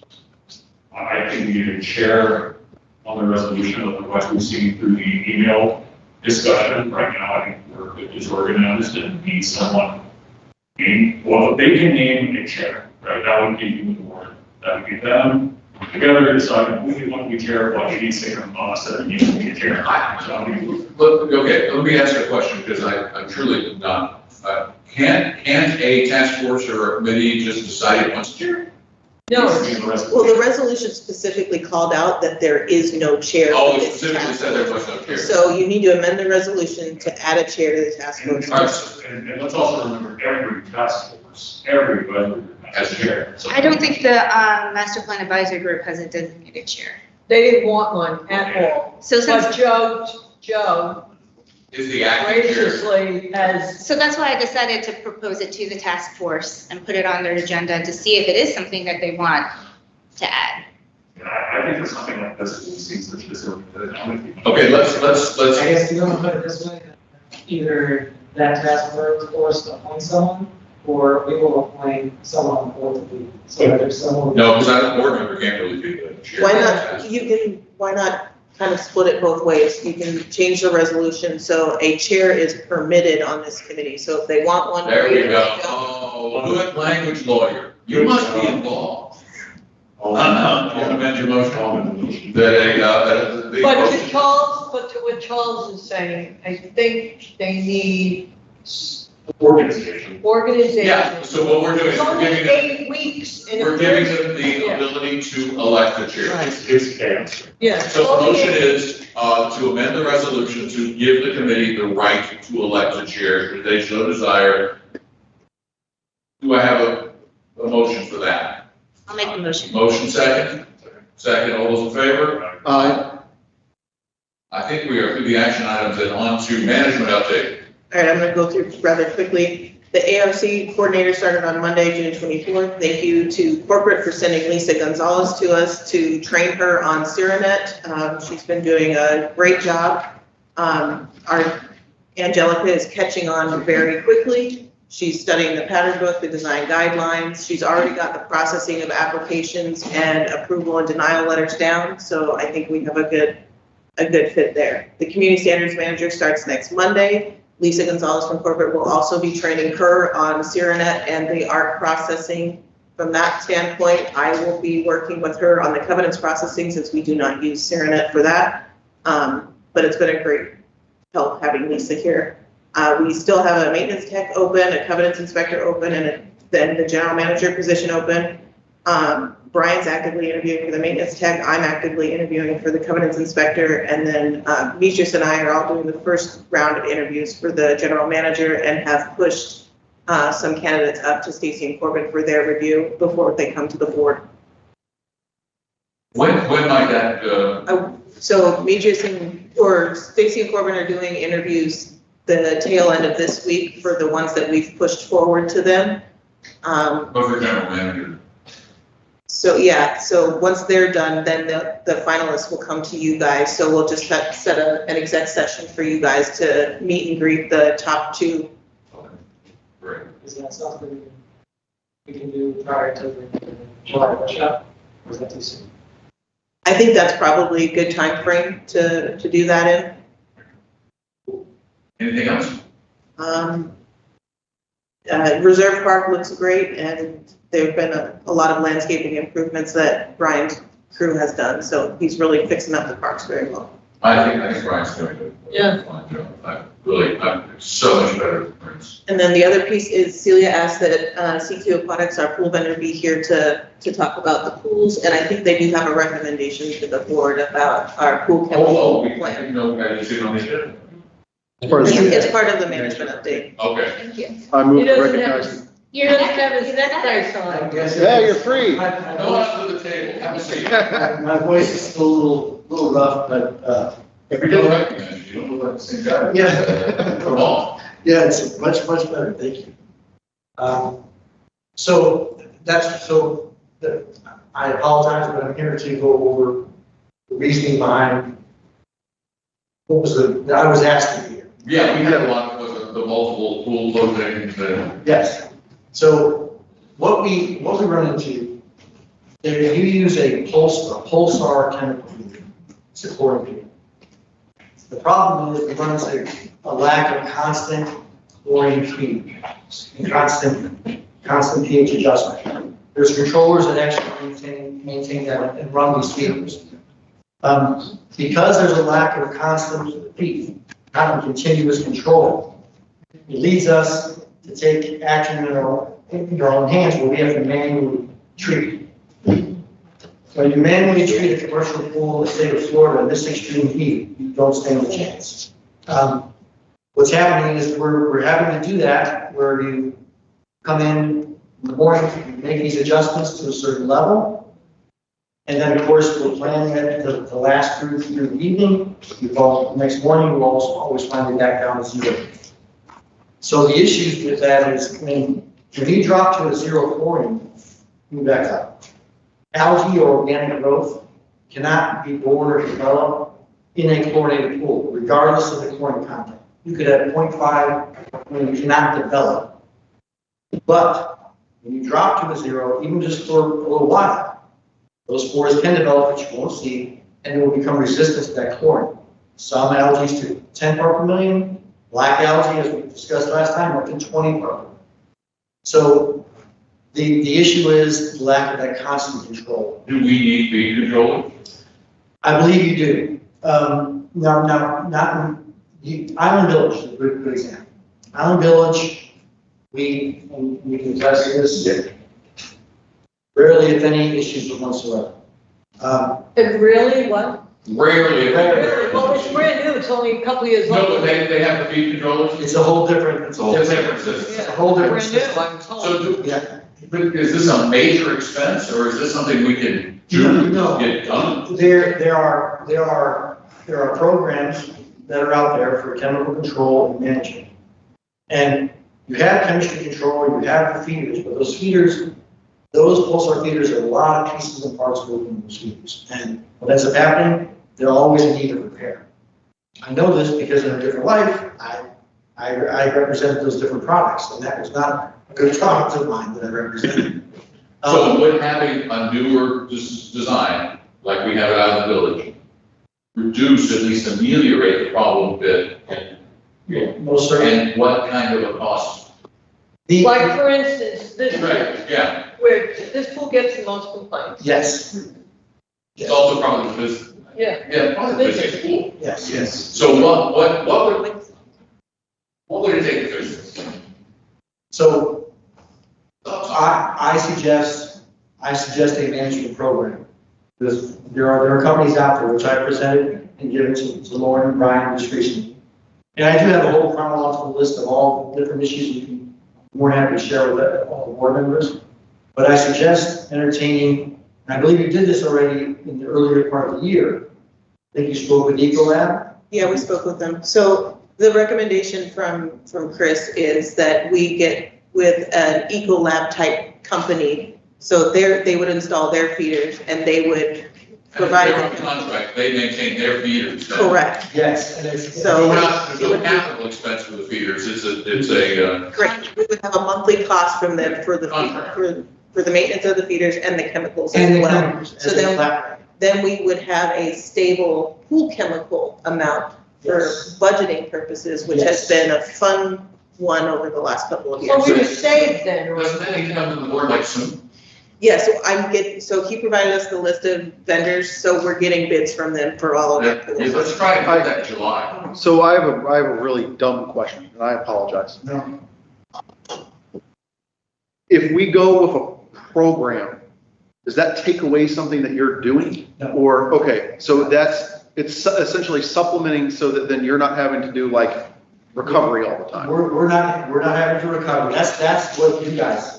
So we're recovering constantly, it's every day. That's what we continue to do, and eventually it's gonna bite you nowhere. So I mean, that's what's happening. No, but this will replace that, and actually it's a much simpler system.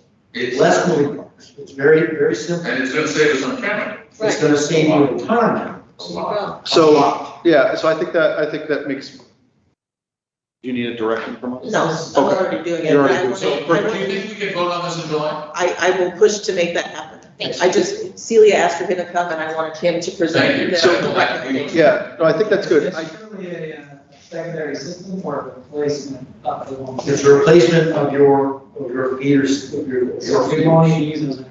No. And this is something we use with Disney Golden Oak, Four Seasons. Those are properties that do that as well. They have chemical monitors on the tanks where they're alerted when they come to fill it up. So that kind of takes that ordering or missing an order out of that equation, so. All I can say is, thank you for coming, hallelujah. The construction looks like for next year. It's going to be very simple. There's a removal takeout. There's a removal of that feeder control. They'll put a new controller. And Ecolab, from what I understand, they do all that, they just do it for the vehicle. It's all part of it. And if ever there's an issue with that equipment, that's. They're operating. It's like a subscription. Yeah. Correct. So, sorry, go ahead. Okay, one quick question. You gotta buy my phone. And maybe, I don't know if it's more for Lauren or for you, but like, I guess a lot of people feel like that these issues have been coming up more recently. And I didn't know, is it because of like what you're saying is like this, is our system just outdated? Or Lauren, do you feel like they're checking the chemical levels more than previous vendors? They're checking the chemical levels more than our previous vendor. Okay. And your pulsar systems are aging and older and breaking down. Which is causing them to also get clogged up more, so they're not reading levels correctly. And this will address. You have a say. Oh, much. Yes. So I do think, I appreciate your line of questioning there. I think the other thing that is the elephant in the room that we also need to talk about is, for the first time in recent history, we are actually messaging the entire community when the pool goes down. Yeah. Okay. Before we We weren't. never did. Before, it was the only way I knew if the pool was closed was if I went to the pool. Okay. And so And the community is upset when they're getting all these pool closures. They're confused. But they're confused because we're getting all these notices now because So we're being more transparent. we're being very transparent. But they just want to know, they want to know why. And Exactly. So this is all why. So it's a no good deed goes unpunished. Exactly. But I do think the other piece that dovetails into this, and correct me if I'm wrong, but we've had a lot of poop problems. Yes. Right? I mean, just, There's been a couple. and so. Not as many as a couple resorts have. Okay, good. But I think we're having challenges with both human poop and with animal poop, correct? Oh, okay. These are code browns. Yeah, code browns. And so I think it's warranted from Charles, a communications perspective, that we may need to have a poop article. I know this sounds funny, You but write it. You're but- the good writer. I think we need to have an honest reminder to people about the pools are being closed because we're having this challenge. I think just reminding people of that for pool hygiene and that sort of thing. Yeah. I do think that it is worth somehow letting people know that it may not necessarily be that we're experiencing an increase in closures too, but it's just that you're now aware of them. It's a good point. So, It's also a life, should having someone monitor at the pool. we That's used, also part of something we need to think about too. We used to. yeah, But that's what maybe we have more discussion about. I was actually thinking like just a discussion. No, I know, but I was really thinking it's gonna be real quick. I don't know, maybe in the future we can add a discussion item to talk about, like lifeguards, pool monitors, landscape architecture. Yeah, but like all stuff. Yeah, okay, all right, yeah. good. But that's a fair statement, right? That is the challenge we're In having. regards to that, I can provide you with documentation that explains it, because it gets into detail. Yeah. Form school, and loose school, and vomit. Don't share that with me. But there's specific actions you have to take. Comment on that? Oh, sorry. No, sorry. If there's anything else on the pool that maintenance over there, it's getting brought up now. We're gonna be putting these into the pool. Is there anything else for these pools that need to be replaced? Or that's useful life?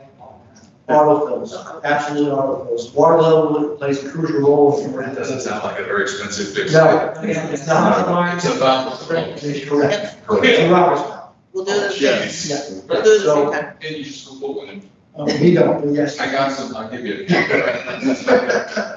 that sounds All right, thank you. Thank you, guys. Thank you very much. Thank you. Lauren, I have a couple of questions. Sorry, I never gonna talk. Somebody added in a C. Okay, what are your questions? The bathroom revamps, I do that? I'm pushing for a third bid. Okay. Yeah. Well, Let's put that on the workshop. well, I don't mean to be a jerk, but do we need a third bid? I mean, we've been going on months now trying to find someone that bids on it. Do we just come to, I know we told you three, but do we Is just? there like a time frame? Like, what if a third bid never comes in? Like, is there like kind of like a? Yeah, bids expire after. No, I mean like, For for us, like if we're trying to get something bid and we only get two after so long. That's a board policy. Yeah, our policy. I mean, what is the policy? Something where we're comfortable with it too. You're using your brand manager permit on. Yes, I reached out to them as well. I have a third bid coming in. Their subcontractor couldn't get them the numbers in time to get it on this packet, and they thought they had. Could we have it on the workshop agenda We need to talk about permit. to discuss? Yeah, and vendor services is going to be present. Okay. Okay, and shade structure, how are we doing on that? It's moving along. Charlie's fixing it on that.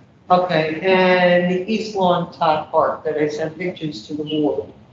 Can we put that on the workshop for July, please? Diane is looking at it and working with the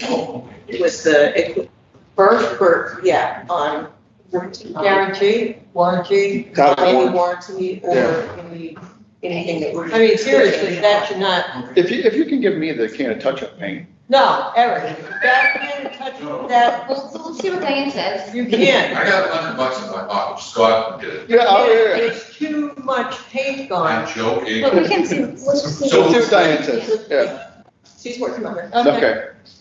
I think the thing there too, though, is that it is just to be clear, it's not a mechanical issue. Cosmetic. It's a cosmetic issue. Well, We need to we correct the can- cosmetic issue, yes. But, Yeah, no, I'm with you. She'll have a recommendation. yeah. All right. Town hall alternative location. Great, so we did, we looked at all the locations that were available.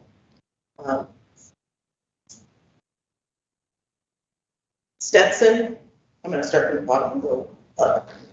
Stetson has 3 units available. One has 9 offices and a lobby. It's $9,150 a month plus sales tax. 302 has 5 offices, $3,000 a month plus tax. And unit 102, which is the entry, when you enter Stetson, that front desk space, and there's a small kitchen behind it, that's $29.50 a month. All of those require a 2-year lease. The office space on the boulevard, the cheapest one I could find was $120,000 a year. Yep. And that's also a 2-year lease. The space above Ari Sushi that's owned by Lexon is $54,000 a year. They're giving us a discount. Internet and electrical is not included, but that is also a 2-year lease. The other options are executive suites at the Bank of America building. Total, all of those is $60,000 a year. And those can be leased out on shorter terms at 6-month leases. That would fit the entire staff, or another option Is is. the 60 would fit the entire staff? Yes. The other option is the 690 building. There's 3 offices on the 2nd floor of it. That would fit the entire community standards team, their manager, and the resident services manager. So all front-facing staff would be in one location in one building, and the rest of the staff could remain hybrid. That's $1,800 a month. That's 18. $1,800 a month. How's it working out right now? Is that right? They're there right now. The front counter's working very well.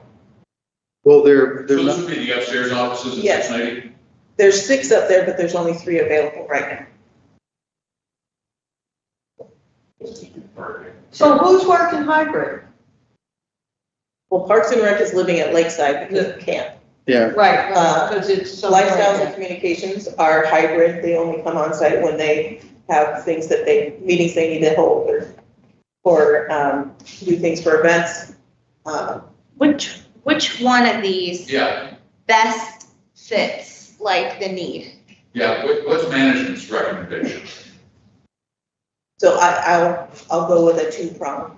If you are comfortable with having a good portion of the staff be hybrid, then 690 is a good option. If you would prefer that the entire staff be available here on site to meet with residents, then Bank of America's second floor is gonna be a better option. And the B of A second floor, that's 60 a year.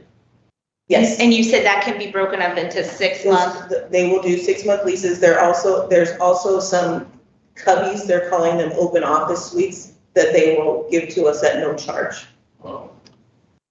So I think the question that I have, so the people that will not be on site, if you were to go with like the 690 building, how often are they meeting with residents?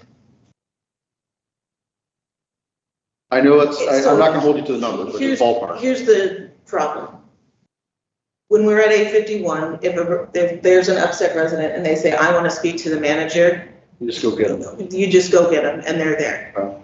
If they're not there, they're gonna have to make an appointment or they're gonna have to be okay with a phone call. Yeah. I mean, I had 2 appointments with residents this week because they wanted to meet with me face to face. How long's the lease for 690? 6 months. They'll do 6 months. They're both are.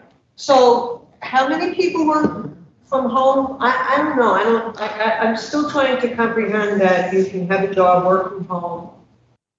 Like, and Or you're dating yourself. not be actively at work. So Parks and Rec would remain on site. Right.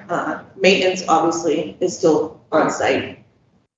Your community standards team and your front counter team is on site. Right. The ones that would be beneficial to be on site, that wouldn't be in that scenario, is service area. But I mean, they come on, they're working hybrid now. They're working from home and they come on site to do all their inspections and project inspections. But if somebody calls with an urgent issue, they can't go out there immediately. And where's Lifestyles? Lifestyles is fully remote unless they need to get on site. So they don't have to like come to work? Quick flow chart, organization. I don't understand. It sounds like a bunch of these don't need an office, but hybrid is more than appropriate for those business. To give it consideration, if you're already at 690, right, so this is from 690, you can see that we went. How moved in? Well, it's just that they're small. They just got there on Monday. They have a tiny staff there. But are you moved into 690 effectively? I mean, what do you? The 2 staff members are, it's just 2. Oh. It's just a front It's desk. just the 2 front desk ladies. So, And their manager stops by there throughout the day. so the Bank of America building, all of the space is 20 people. 5,001. It's, well, I look at it as it has to be 6 months. So you're looking at a $26,400 lease cost. Just thing. Is it furnished? No, but we have furnishings. We have furnishings? Okay. And they do have some furniture that we can use as well. Okay. And that includes any additional service costs for like That cleaning or That includes cleaning, internet, and electrical. Common area, so. common areas? Common areas covered in that. Okay. And so if that's 20 people, does that encompass the staff? Yes. Okay. How many people would go in 690 under this $1,800 in there? 4 inspectors, their 2 supports, the ARC coordinator, their manager, and the resident services manager, plus the 2 front counter ladies downstairs, so 11. So if we look at this at a per person base, because you're doing, if it's 11 versus 12. 20. Oh, 20. You're, by a per person base, we're better off going with Bank of America. I think we're better off going with Bank of America anyway, because more than just the per person, in my opinion, and I'm old, I'm Celia, I think I'm older, it's okay. There is an efficiency to face-to-face. If these things cost the same, what would you want to do? I would rather have the whole team together. Any good In an manager, I ideal think, will do. So Bank of America will have the same parking challenges as the 690 building, correct? Yeah. Okay. So how many, so does that mean everybody will be? Everybody would be back on site. On. We would all be sharing office space, but we would be back on site. But this is during office hours. Parking is really street parking. I mean, this is primarily street parking. Right? Yeah, and weekdays, Water Street is empty. Yeah, see, that's what this is not like. So So if we were to do this, where would the money come from? Is this an operating expense? It's operating. You try to do it as capital. You can't do this as capital. No, But We didn't have a budget, well, we didn't have a budget. it's not budgeted, that's my So that's point. where- So you could, it would be an operating expense, but you could But we're gonna replenish carry it. your operating Yeah, we can- account out of because capital. We're only gonna be, in this budget year, we're only gonna be paying for a few months. And then kick it over to the next budget. It'll be an unexpected operating. Yeah. Yeah. And then My question is, since we're still kind of loosely in the process of moving, would this warrant an emergency vote just to make this happen? It could, but I mean, I want to get you guys the lease terms, but I didn't want to say, hey, Janice, prep a lease for me. I'd like If we're to not see gonna it- do I'd it. like to see it be sooner than later. Yeah, And vote on it. I'll call her tomorrow. we're We could vote as- currently for a 690 for the front desk. The two front counter ladies are at first floor, 690, Bank of America, third floor, second floor. second floor. But So would we, if somebody comes in and says, I want to speak to Rose from my service area, they just have to go across the street. Or Rose could come. Or to us. Rose could come over. That's where I'm That's saying. Is perfect. Well, wait, Is there- who's everybody? no, I think that's a good question. Well, that's where. That would be a negotiation, like the I think it's Janice. more important to have the front desk on the first floor. That, Not have people go up to the second, go over. there's an elevator that, but I think that my concern it's also about, a little bit about perception. So if a resident wants to go talk with someone, today what happens is they're gonna go to the 851 building because they haven't seen any communications, and they're gonna see the sign on the door. And then they're gonna say, okay, now I need to go down to the 690 building. Right now, they go to the 690 building, they open the door and there's someone there that they talk to. If we then change this and we don't have the 690 building, and we say you need to go to Bank of America Suite 204, Is the 690 usage, is that just free from the foundation? And would they allow that to continue? Because it's literally just across the street. They say, you want to talk to somebody from go across the street upstairs. I would have our person our go to person them. come. Go- Yeah, so to me, I think that that's That fine. makes sense. But I do think that I would want to make sure, because right now we're taking advantage of the generosity of the foundation. So I think that we would just want to confirm that they would be okay with us camping out for the duration of this lease. The agreement with the foundation is through December 31st of this year with the option to extend it based on compensations. Okay. And we are giving them the Island Village Amenity Center for free for lifelong. So it's a trade. It's It's a a trade. trade, yeah, which is fine.